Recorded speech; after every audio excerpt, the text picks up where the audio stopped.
মই আজি উপস্থিত আছোঁ উজনি মাজুলীৰ ফুটচাং গাঁৱত। এয়া মোৰ সতীৰ্থই দেখাবলৈ যত্ন কৰিছে।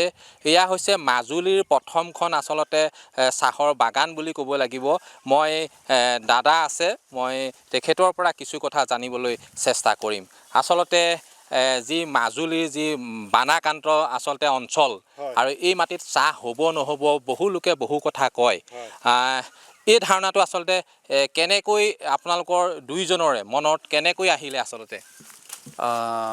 হয়, প্ৰকৃততে আমাৰ মাজুলীৰ খেতিয়কসকলে ভাবিছিল যে মাজুলীত চাহ উৎপন্ন কৰিব নোৱাৰি, যিহেতু মাজুলী নদীদ্বীপ, মাজুলীত বালিচহীয়া মাটি বুলি মানুহৰ এটা ধাৰণা আছিলে। এনেকুৱা বালিচহীয়া মাটিত চাহ প্ৰডাকশ্যন নহ'ব বুলিয়েই ভাবে। কিন্তু আমি 2020 চনতে আমি দুই ককাই ভাই মিলি নিজে গুটি ঘৰতে পচাই তাৰপিছত 2021 চনত আমি এই জেগাতে পুলি ৰোপণ কৰিছোঁ।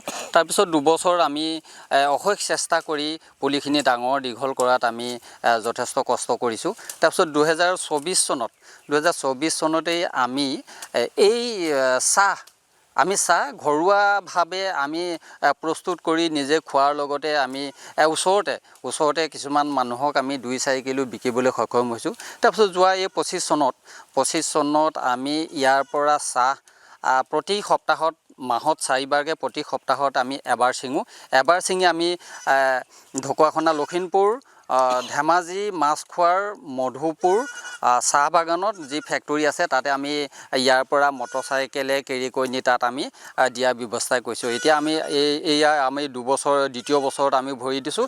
এই বছৰো আমি পাত ছিঙি ইয়াৰ পৰা মটৰচাইকেলত কঢ়িয়াই নি আমি মধুপুৰ ফেক্টৰীত আমি বৰ্তমান ছাপ্লাই দি আছোঁ। হয়, সেয়া আপোনালোকে আচলতে পৰীক্ষামূলকভাৱে কৰিছেনে নে বা এই পৰিসৰ আপোনালোকৰ আগন্তুক দিনত আচলতে বৃদ্ধি নিশ্চয় পাব? নিশ্চয়। আমি প্ৰথম অৱস্থাত আমাৰ ইয়াত চাহ কোৱালিটিটো কেনেকুৱা হয়, গ্ৰীণ লিফটো সতেজ হয় নহয়, আমি এইখিনিৰ ওপৰত নিৰ্ভৰ কৰি আমি বৰ্তমান যেতিয়া আমি ফেক্টৰীত চাহটো আমি ছাপ্লাই দিবলৈ যাওঁ তেতিয়া কৈছোঁ হয় মাজুলীত দেখোন আমাৰ লখিমপুৰ জেগাতকৈ, ধেমাজি জেগাতকৈ যিখিনি কোৱালিটি আহিছে বৰ ধুনীয়া কোৱালিটি আহিছে। তেতিয়া আমি খুবেই সন্তুষ্টিত হৈছোঁ যে মাজুলীৰ কৃষকসকলে ভাবি আছিলে যে মাজুলীত এই চাহ খেতিটো কৰা সম্ভৱ নহয়। কিন্তু আমি দুই ভাই ককাই মিলি আমি অশেষ কষ্ট কৰি যি প্ৰডাকশ্যন কৰিছোঁ, যি চাহ বাগান আমি উৎপন্ন কৰিছোঁ, এতিয়া সেই কৃষকসকলেও কৈছে মাজুলীত আৰু বহলভাৱে তোমালোকে চাহটো উৎপন্ন কৰা, বৰ ধুনীয়া চাহ বাগান হৈছে। আৰু সেই ক্ষেত্ৰত মোৰে দাদা এজনক আমি শলাগ ল'ব লাগিব। তেওঁৱেই আমাৰ লখিমপুৰ আনন্দ বাগানৰ পৰা চাহ গুটি আনি ইয়াত আমি কেনেদৰে পচাব লাগে, কেনেদৰে পুলি ৰোপণ কৰিব লাগে, কিমান ডিফাৰেঞ্চত এটা লাইনত কিমান ডিফাৰেঞ্চত পুলি ৰুব লাগে, ইটো লাইনৰ পৰা সিটো লাইনৰ মাজত কিমান ডিফাৰেঞ্চ ৰাখিব লাগে, আৰু ড্ৰেইনি ছিষ্টেমটো কেনেকৈ কৰিব লাগে, গোটেই কথাখিনি আমাক বুজাই বঢ়াই দি এই গোটেই কামখিনি কৰা তেওঁ অশেষ কষ্ট সাধন কৰি আমাক এই পৰ্যায়ত পোৱাইছেগৈ।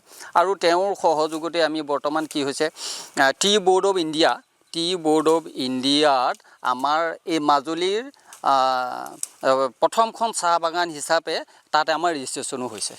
হয়, এয়া মই দেখাবলৈ যত্ন কৰিলোঁ উজনি মাজুলীৰ ফুটচাং গাঁৱৰ পৰা যি তিলক শইকীয়া আৰু দুলাল শইকীয়াই যি আচলতে মাজুলীৰ মাটিত প্ৰথমখন যি চাহৰ বাগান কৰিছে সেয়া দেখাবলৈ যত্ন কৰিলোঁ।